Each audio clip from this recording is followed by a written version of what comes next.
नमस्कार दोस्तों, organic morning. आज दिनांक 28 जनवरी 2026। आज आम्ही गजलालजी पटले सीतेपार पांढरी यांच्या शेतामध्ये मल्टीप्लायरचा रिझल्ट बघायला आला आहे। तर यांच्याकडून जाणून घेऊ मल्टीप्लायर वापरल्यानंतर त्यांच्या शेतात काय काय फायदे झाले। बोला सर। माझं नाव गजलाल पटले, गाव रेंगेपार पांढरी, तालुका सडक-अर्जुनी, जिल्हा गोंदिया। मी माझ्या शेतामध्ये मल्टीप्लायरचा वापर कसा केला, जसे की मी परे टाकले त्यावेळेस माझे 3 एकरला रब्बी आहे। 3 एकरकरता मी 70 किलो धान आणलेला होता।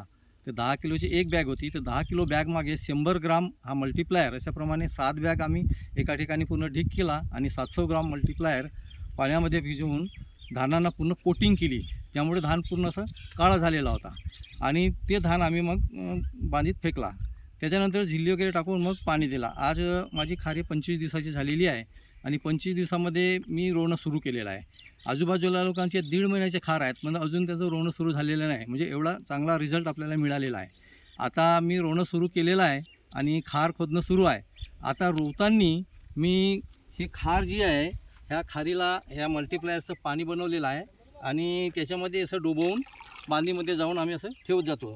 त्याच्यानं काय होईल की ते मुळं आहेत, त्या मुळांना हा मल्टीप्लायर शोषून घेतील ती मुळं, आणि त्यामुळं आणखी जास्त जोरामध्ये हा धान आपल्याला मिळेल।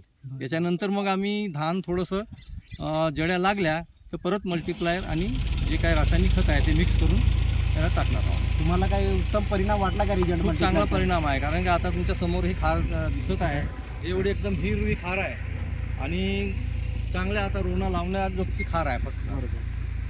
धन्यवाद। तर आपण जाणून आता तुम्ही बघितलं आहे सरांचा रिझल्ट।